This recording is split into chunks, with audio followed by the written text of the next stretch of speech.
Thanks so much for that. Piyush Goyal is talking in the parliament. Let's listen. They're not. The media reports have not taken into account the way the figures have to be interpreted, which has resulted in misleading headlines and analysis. ये सरकारी response है. Second supplementary. Sir. Second supplementary सुनिए. नहीं, एक ही minute sir. Rather, moreover, it is frequently assumed that any assets held by Indian residents are undeclared, so-called black money.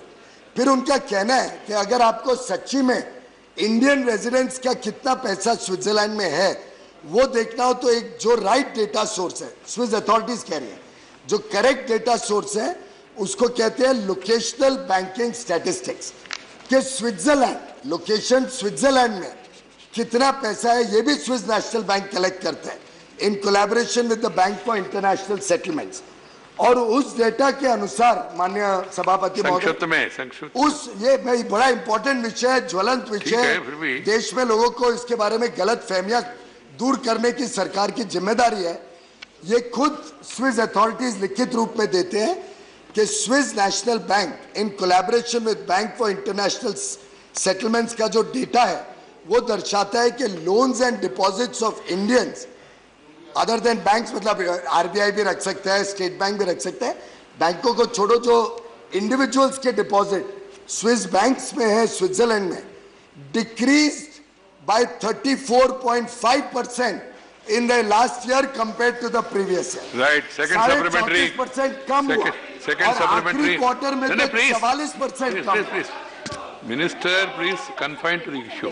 Sir, Swiss bank ने जब यह report जारी की कि स्विस बैंक में भारतीय नागरिकों की जमा राशि 2016 में आंकड़ों की तुलना में 2017 में 50% से भी ज्यादा बढ़ गई है, तो माननीय वित्त मंत्री जेटली जी ने अपने ब्लॉग पर लिखा है कि स्विस बैंकों ने जो आंकड़े सार्वजनिक किए हैं उनमें सब काला धन नहीं है। तो फिर मंत्री जी से मैं पूछना चाहता हूं, सारा काला धन नहीं है तो कितना काला धन है और ये काला धन कब भाग रहा है?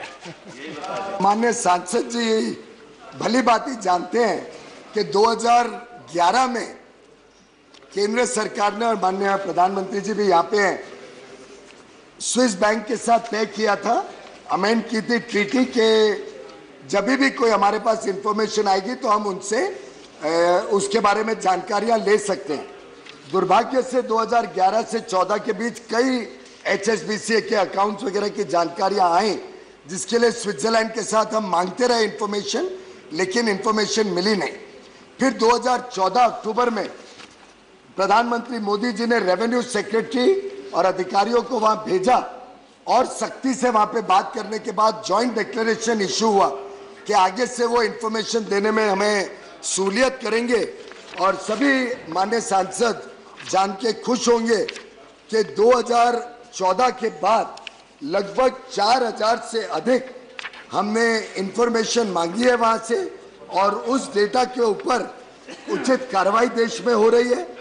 इसी के साथ साथ अभी हमने जो नई ट्रीटी रीनेगोशिएट की है स्विट्जरलैंड के साथ, उसके तहत 1 जनवरी 2018 के बाद जो भी ट्रांजैक्शन स्विट्जरलैंड में होंगे कोई भी भारतीय नागरिक द्वारा, उसको हमें मांगना भी नहीं पड़ेगा, ऑटोमेटिक डेटा भारत को मिल जाएगा, राइट, जिसपे हम कार्रवाई कर सकते हैं। तो ये भी जो 2017 का दिसंबर का डेटा है वो ओपनिंग बैलेंस के रूप में हमें ऑटोमेटिकली सब जानकारी मिल जाएगी।